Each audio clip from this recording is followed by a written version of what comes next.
I want to introduce two speakers, again, speakers who almost need no introduction because you're all familiar with them and they're great. Katie Robinson Edwards is curator of the Umlauf Sculpture Garden and Museum in Austin, Texas, where she manages a vast collection of Charles Umlauf's work and organizes exhibitions of 20th and 21st century art. She taught modern and contemporary art history at the Albritton Art Institute, Baylor University for 8 years. She holds a BA from Occidental College in English Literature, an MA from the University of Texas, where her thesis focused on the Texan Robert Rauschenberg's early 1960s silkscreen paintings, and her PhD, also from UT Austin, investigated the popular reception of Jackson Pollock in the 1940s and 1950s. Edwards' 2014 book, Mid-Century Modern Art in Texas, UT Press, if you don't have it, go out and buy it immediately, is a full-length treatment of abstract art in Texas from the 1930s to the 1960s. She has also written on Chuck Close, Jackson Pollock, Robert Rauschenberg, Jessica Stockholder, Andrew Wyeth, and Jamie Wyeth. Her essay on Andrew Wyeth and Jackson Pollock appears in Rethinking Andrew Wyeth. Joining her today is Michael Grauer. Michael Grauer holds a Bachelor of Fine Arts degree with a double major in painting and art history from the University of Kansas and a Master of Arts degree in art history from Southern Methodist University. He worked at the Smithsonian American Art Museum, the Meadows Museum at SMU, and the Dallas Museum of Art before becoming curator of art at the Panhandle Plains Historical Museum in 1967. He has curated numerous exhibitions on historic Texas art at the Panhandle Plains. He currently does a living history program called Cowboy Mike, focused on 1890s cowboys in the region, with an emphasis on the T-Anchor Ranch. He recently guest curated for the Grace Museum at Abilene, Texas, Home on the Range, an interdisciplinary exhibition on ranching in Central West Texas. Mr. Grauer is the author of Herbert Dunton, a retrospective, co-author with his wife, Paula, of the Dictionary of Texas Artists, 1800 to 1945. Of course, you all probably have that, but if you don't, go buy it immediately. It's a critical book to have if you're interested in the subject. And many other books. We're running short on time, so I'm not going to read them all to you. So I'm really happy to present Michael Grauer and Katie Robinson Edwards. Thank you.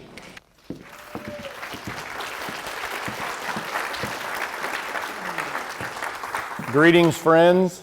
Coming to CASETA for me is like coming to a family reunion. That's the way I see it. I mean, we're all here for the same reason, but it's so wonderful to see all the new faces as well as the old friends. And also to hear us being challenged in the things that we know or think we know about Texas art. And I so applaud what Randy just did, because it stretches our definitions and makes us think and challenges us, and we don't grow as collectors unless we're challenged outside our comfort zones. So I think that's really very, very important. Full disclosure, you all know this about me, I'm a technophobe. I don't like technology, it freaks me out. Plus out in West Texas, we're still using lantern slides. So the magic light show you're seeing, I'm not sure if it's going to work right. I hope I can do the podium dealie. I may need some help there from the back. It probably works better if y'all run the slides. Stretching our definitions of art, I think, is very, very important to us and helps us learn.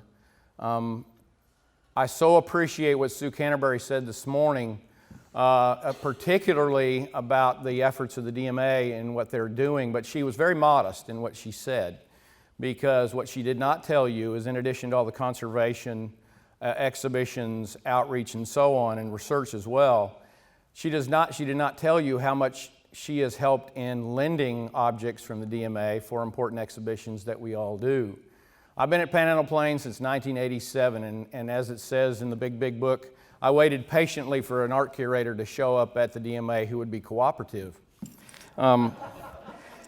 And she has been that. She has shepherded loan requests from me, and I just about wager from others, to make sure that the DMA is represented in these exhibitions that we do. So if you will indulge me and give her a round of applause for her cooperation.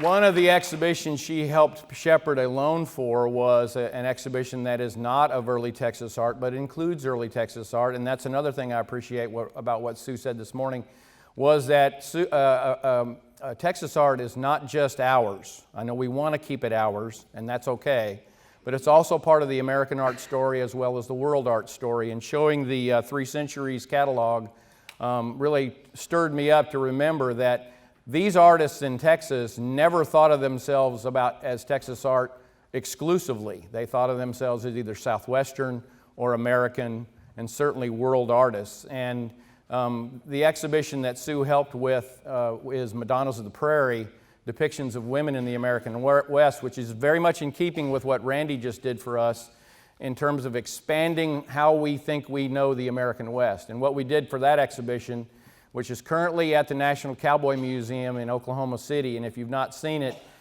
it will close on Mother's Day. I encourage you to go see it, because about a fifth of the pieces in that show are by early Texas artists. And we have some people in this room who were major supporters of that, although some of them took a little arm twisting because, you know, it's a little scary to go out there and get outside Texas to lend your stuff. But they were willing to do that, and they were also willing to share and also to help fund the efforts. And so those of you who helped with Madonnas, I'm so appreciative of that. Stretching our definitions of these things, as I said before, is a challenge.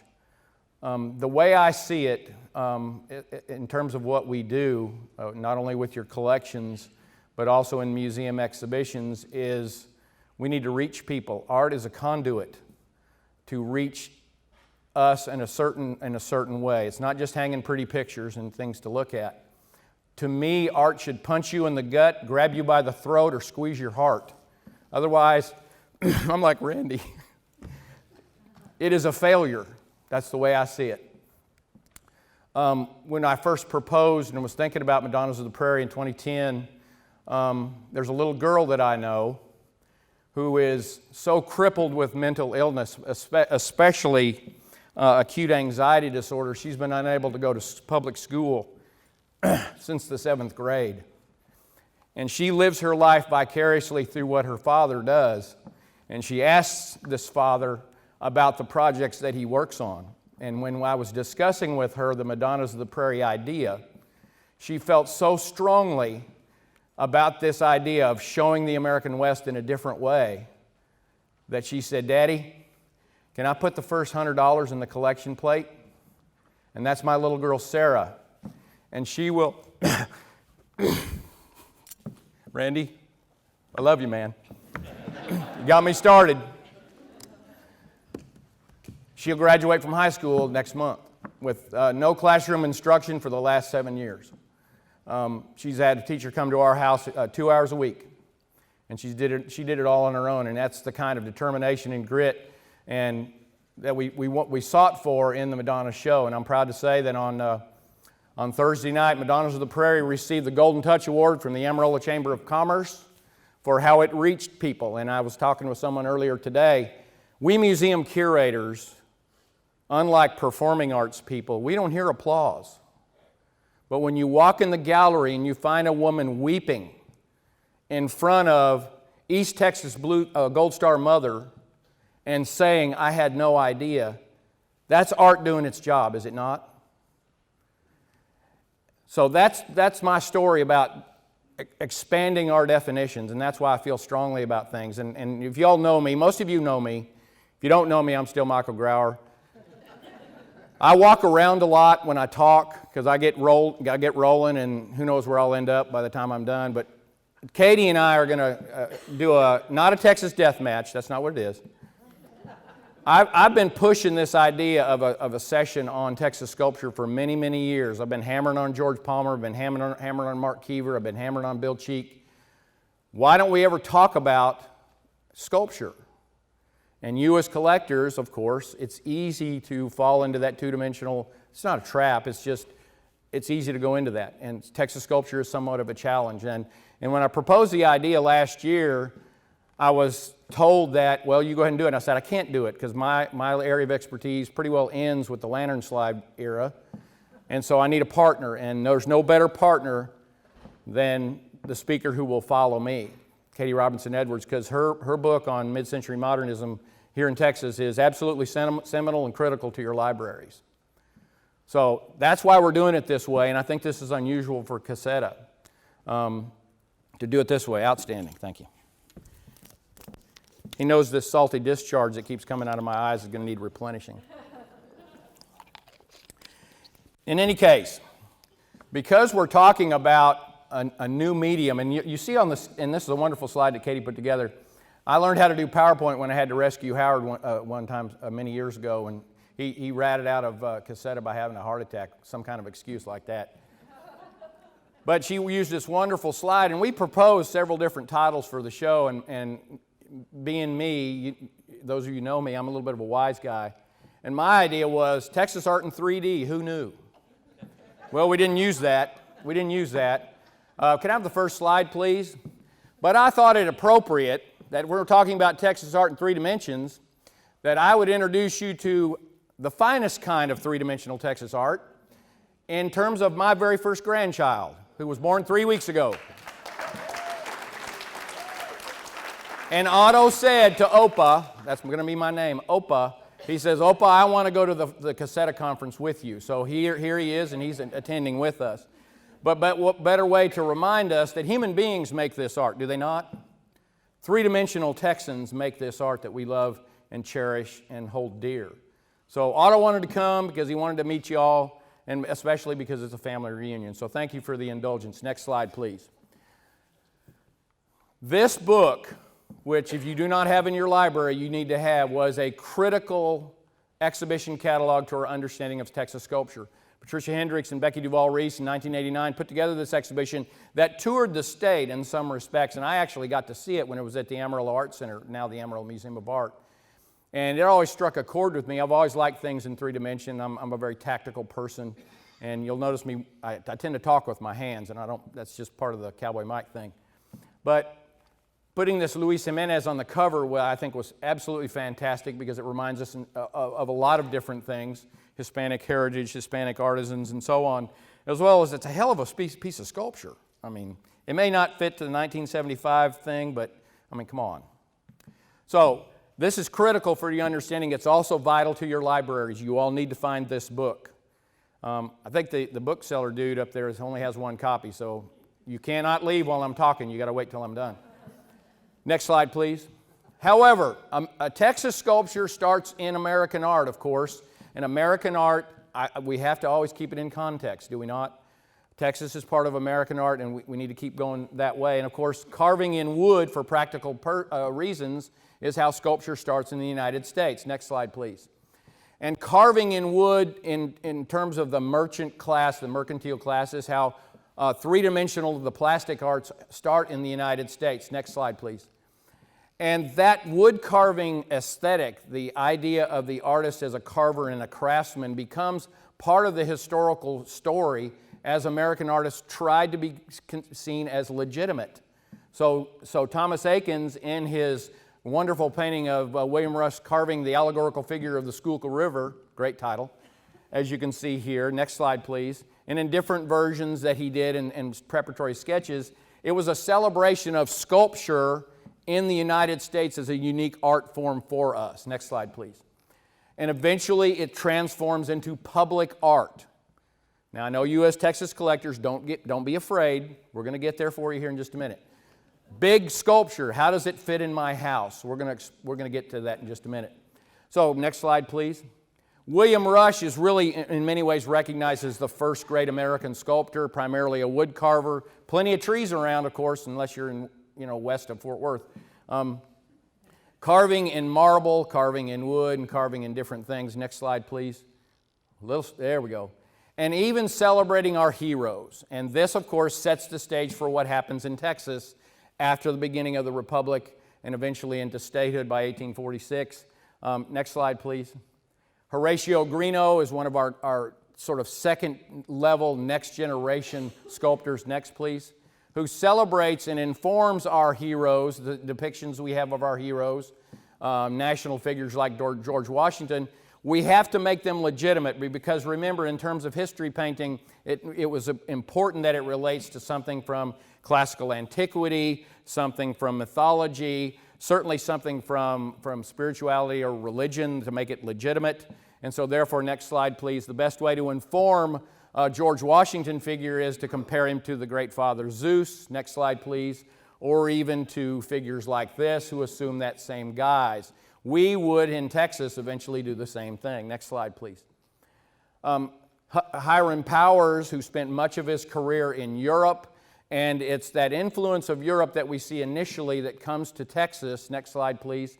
And especially in applying some of those models and templates that we see from classical antiquity, filtered through copies in the Roman period and eventually finding their way through Renaissance Italy to 19th century American sculpture like you see here. And nudity was a vital part of that to make it appear more dignified. Now that is something that we do not see necessarily in Texas art. Let's go forward. And you can see those comparisons that Hiram Powers was doing, and again, setting the landscape for sculpting here in the state. Next, please. The best way to dignify our heroes on a bust level, portraits, was to rely on what Jerry Bywater has referred to as the Roman portrait.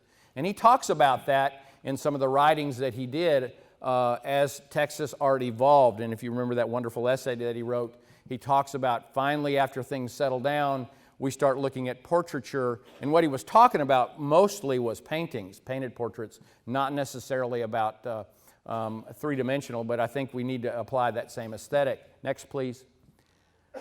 And also the natural world, that application or that seeking of nature, and as far as the transcendentalists, for example, seeking God in nature and the natural figure, the natural person. The native person, of course, is more connected to that than any of us, so this is a perfectly acceptable form. Next slide, please. And female artists, especially female sculptors, play a huge role in Texas, as we will see, certainly by the Centennial Exposition in 1936. Harriett Hosmer, next slide, please. Obviously, equally skilled with Hiram Powers and those who came before her. Keep going, please. You can see that all of these tend to refer to classical antiquity through drapery, positioning, pose. Next slide. And constant reference to antiquity or mythology. Keep going, please. Next one. And even references very clearly in the templates that are set forth. Next one, please. And also artists who we might not consider part of the norm, like Edmonia Lewis, next, who was looking at other figures, like Randy talked about, the other native sitters, also from classical antiquity, as you can see in the piece on the right. Keep going. At the same time, while these traditions are informing Texas sculpture, there's also another level that we need to acknowledge, and that's the sweep from Spain through Mexico up into South Texas in that way. And I also show this because of the influence of Catholicism on most of the sculpture that's produced in the state initially, but also to remind you that oftentimes sculpture can appear in Texas art in what we might call 2.5 dimensions, the bas-relief. And this is actually a relief figure, colonial Mexican. Next slide, please. And also the retalos and bultos that are made, reredos and so on, influenced by Catholicism. Next one, please. And you can see the influence of different Mexican traditions that are making their way up into Texas. Next, please. And these figures borrow heavily from classical antiquity, and primarily these are niche figures in churches and other holy places. Next. And of course, they borrow heavily from that emphasis on the contrapposto that we learn in Renaissance Italy. Next slide, please. As you can see from this diagram of the well-known David, how this figure here, this saint figure, uses that. And all of these things are coming together for us to explore in Texas sculpture. Next slide, please. This is actually a figure from a church in Mexico from the Panhandle Plains collection. Absolutely stunning. She's about 4.5 feet tall. Wonderful contrapposto, everything you want. And the drapery is absolutely exquisite. And it's all these things that are providing the fodder for the sculptors that are to come. Next, please. As well as small figures, personal sculpture-sized figures of bultos that you see here, usually saint figures. That whole scale and size, I believe, informs Texas sculpture to a greater extent than anybody's really talked about. Next, please. Our first great sculptor was Elizabeth Ney. Her work is very difficult to find, but it is available, and you just have to look for it. And that's what I want to challenge you all with today is Randy did it for us, Sue did it for us, our speakers before us did us, is for you to think outside the box and be diligent in your searches, because we feel strongly that Texas sculpture should be part of all your collections. And Elizabeth Ney is here living at Hempstead by about 1870. Next slide. This is Lady Macbeth. And while produced here in Texas while she was in residence and had finally resurrected her career by about 1890, Lady Macbeth becomes sort of her signal figure for somewhat of international fame. It wasn't sustainable, especially in Texas, but this actual piece is at the Smithsonian American Art Museum, and I'm here to tell you, having worked there, I've actually moved this, not by myself, of course, but she's really quite spectacular, and this is a decent slide, but does not give you the full mastery of what Elizabeth Ney was in terms of a sculptor. Next slide, please. It was really these two figures of Stephen F. Austin and Sam Houston for which she was commissioned for the World's Columbian Exposition in Chicago in 1893. Now, that particular exposition is critical for early Texas art because there were some other artists who were invited to show there. Now, Ney did not complete the figures in plaster in time, so only one of them was exhibited at the Texas Pavilion, not in the Art Museum, but in the Texas Pavilion. The other artist, of course, there was Frank Ray. You knew I'd get to him eventually, didn't you? Okay, so these two figures eventually carved in marble and eventually placed where they properly belonged near the rotunda of the Texas Capitol. Next slide, please. She also was commissioned to do the sarcophagus for Albert Sidney Johnston, now in the Texas State Cemetery. And this is not a terribly good slide, but it gives you some idea of the mastery of her as a sculptor. Remember, generally speaking, sculpture was considered a male art because of the physical part that took place. Next slide, please. And of course, eventually, we celebrate her by the acquisition of Formosa, her studio, and all its contents. Next slide, please. As you can see here, here's the Johnston painted plaster here just to the right, and the figures in plaster of Sam Houston and Stephen F. Austin and some of the busts that are behind those two figures. Next slide. By about the turn of the century, there's a great movement to create Confederate monuments across the South, and an artist named Frank Tauch, is heavily involved primarily as a stone cutter for the plinths that these go on, but eventually he sort of carves out his own cottage industry in terms of creating these Confederate monuments, mostly in Texas, but some across the South. So we find this especially commissioned by the Daughters of the Confederacy, and eventually he moves from plinth bases into the figures themselves and becomes active. It's really difficult, and Patricia Hendricks and Becky Duval-Reese remind us that we have to be careful about attribution of some of these Tauch monuments because we're not sure what hand he had, and some of them, it's a little confusing. Next slide, please. But it's this guy who shows up who finally places Texas somewhat on the map when he gets here about 1901 to work on the monuments for the Texas Capitol grounds. Next slide, please. And this, of course, probably the one he's most well known for is the Terry Rangers Monument. And you can see the Capitol there in the background. Next slide. And of course, he was heavily involved later on by the 1930s into the installation and creation of the Alamo Cenotaph. And his studio in San Antonio was created specifically to create this. And I know it's somewhat controversial these days now, in terms of the restructuring of the Alamo Plaza and all that stuff.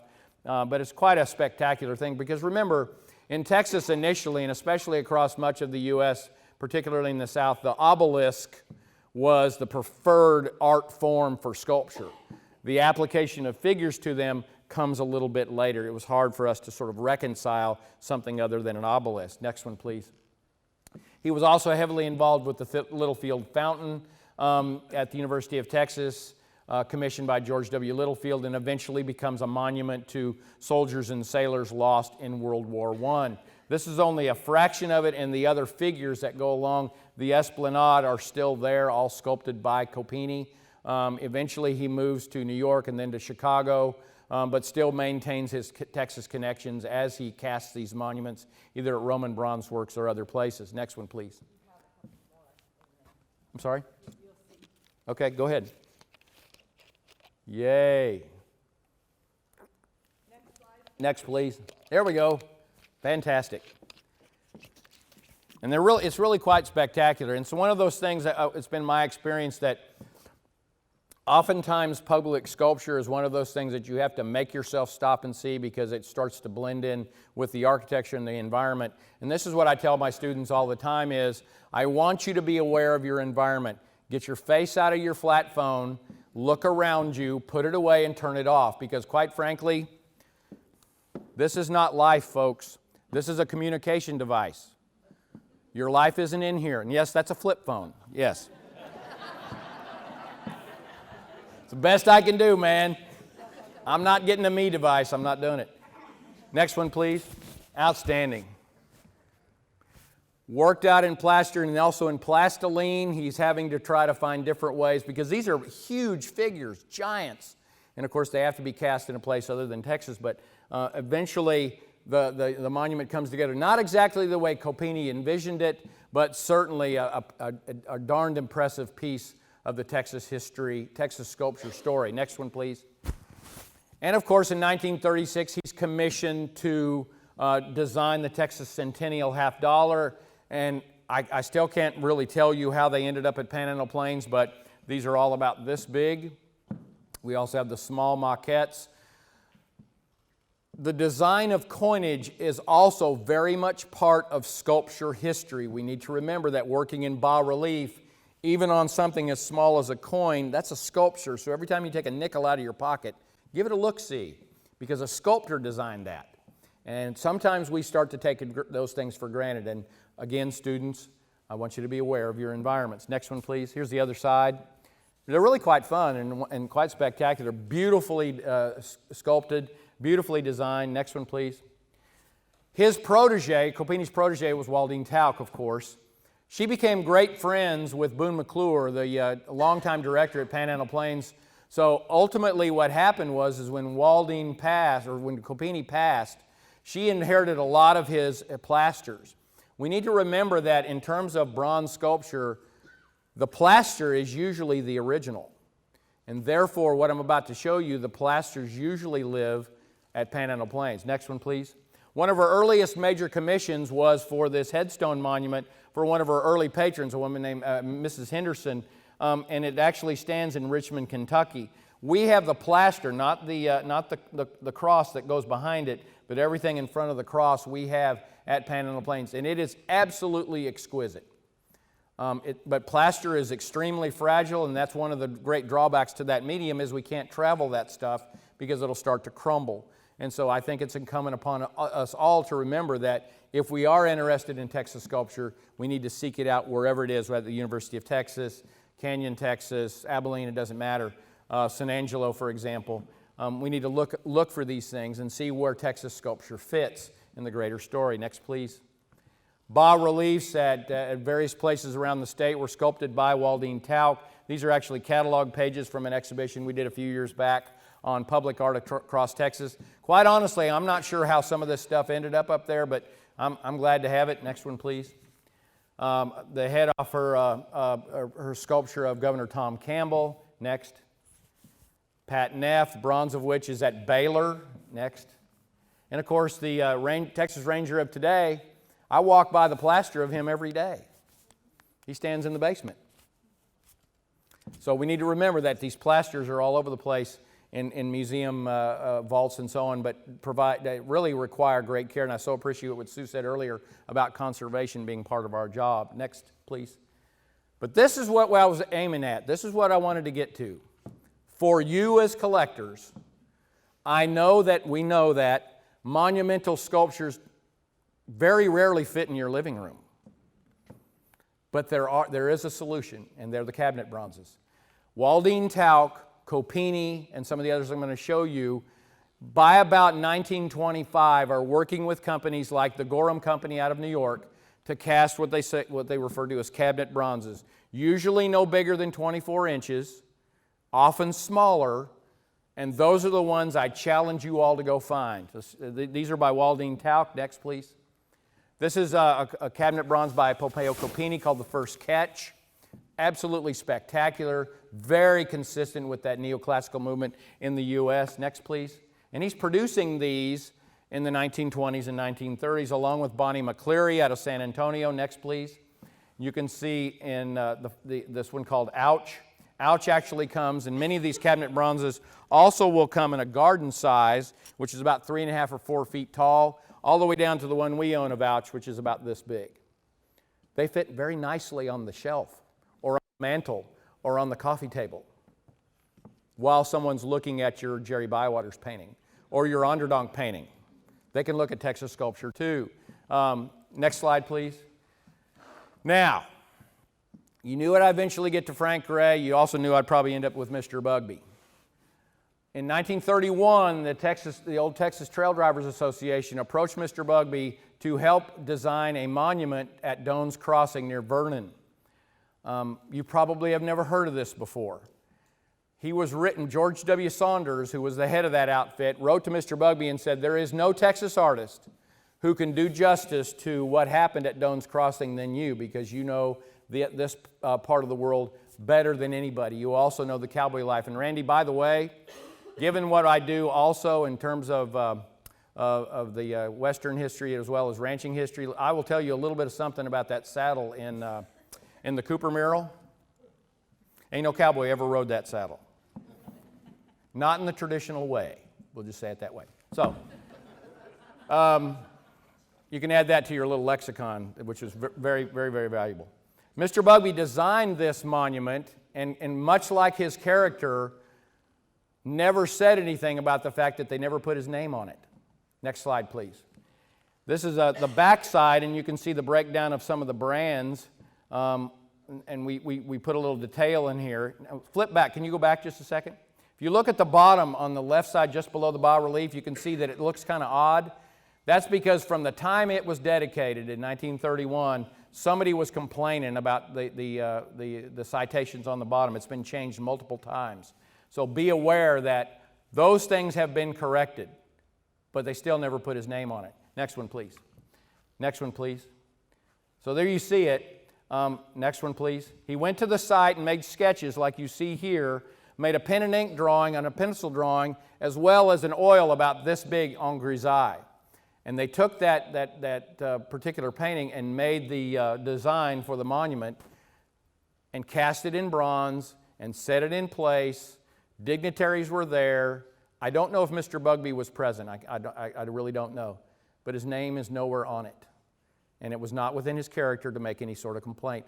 But he is one of our sculptors, not just because of that one, but because, very much like his idol Charlie Russell, he worked out figures in sculpture that eventually were cast posthumously, actually by Forrest Fenn, when Forrest Fenn was still located in Lubbock. Next slide, please. We also have at Panhandle Plains, and I just threw these in because I think they're interesting, Edmond Amateus making proposals for New Deal monuments like this proposed sculpture on James W. Bonham. Next slide, please. And also Hugo Villa, who's making a proposal for the Pioneer Woman Monument that eventually lands at Denton and not sculpted by a Texas artist. Next one, please. And of course, you all know Allie Tennant, and if you have any questions, Dr. Cummins there in the back will be glad to answer them. After the presentation, I'm merely going to show the pictures and then beg off to him because he knows her forwards and backwards and forgot more than I'll ever know. But of course, Tejas Warrior, one of the great pieces of Texas sculpture as well as American sculpture as well as world sculpture, in my opinion. Next slide, please. She also worked, Allie Tennant, having studied at the Art Students League, worked in different materials, and that's where I'm going to conclude, is talking about materials. because the sculpture that you can find for your collections is often of a comfortable size to fit in your homes. This is a copper repoussé called Head of a Nymph. Thanks to Dr. Cummins, we figured out what the title was. If you know anything about copper repoussé, it's actually sheet copper that's hammered from the back side with a ball peen hammer. And if you don't think that's tough sculpture making, you give that a try, okay? And then in this particular piece, it's made in two pieces, and then it's welded together along the side of the head, okay? And we acquired this just a few years ago, and I thought, I will tell you this, I never ever thought I would see an alley tenant on the market, but they're out there. Be aware that they're out there. And Dr. Cummins can tell you more about what happened to her things later on. There is actually a piece in the exhibitor's room up there if you want to give it a look. Next slide, please. This fell in our lap because of our interest in Frank Ray. This is actually in the estate of one of the Frank Ray trustees. I'm not allowed to tell you, but this is by Jessie Davis. Most of whom you know her as a painter. But again, thanks to Dr. Cummins, who can find anything better than anybody I know, this great piece in terracotta by Jessie Davis came to us, and it's actually at our sculpture conservator up in Chicago. He's really great. I can get you his contact information if you're interested. He's a Polish guy, so don't call him, because I don't know what he's saying. But in any case, Mrs. Oki, or a request, was exhibited at the Dallas Museum of Fine Arts in about 1943, and we found it in the Dallas Allied Arts catalog. A great piece of sculpture. She's about this tall, and she's a hitchhiker. Next slide, please. Crucita, Bess Hubbard, DMA collection. Thank you, Sue. I've actually borrowed this twice in my committed panel. I'm playing so long that the exhibits are starting to wrap back around. When we did Women Artists of Texas in 1993, we borrowed, actually 3 times, borrowed this, and then again I borrowed it for the 2006 exhibit on women at the Women's Museum. That monumentality of figure is something that becomes very much part of 1930s and 1940s sculpture. Next slide, please. That's in stone. This is in wood. Mimi Murphy, who was a Dallas artist, eventually ended up in Albuquerque. Some of you are familiar with her work. Wellham actually came to us through the Graham & Sons Gallery in New York City. You can see she's, again, part of that strong, powerful, monumental figure, but she's about this tall. Next slide, please. A couple of other examples of Mimi Murphy's work. Next slide, please. Dorothy Austin, carving in wood also, the cowboy figure in the Hall of State. Spectacular artist. I wrote a letter to her. I know anecdotes for Michael. I wrote a letter to her about 1991, and really all she wanted to talk about was fly fishing in her letter back to me, and that's okay. I'm good with that. Next slide. And I'm going to conclude there, but I think it's important that you understand, in terms of Texas sculpture, by 1936, Alexander Hogue is writing, our very best sculptors in Texas are women. And he says that flies in the face of everything we think we know about Texas, and especially about Western art and Western sculpture. And there's a great quote from Art Digest that he writes, and I had it with me, but I loaned my jacket to somebody, and I don't know where it is. But in any case, I'm going to pass the baton to my colleague here, and she's going to tell you some really important stuff. No. That's fantastic. Thank you.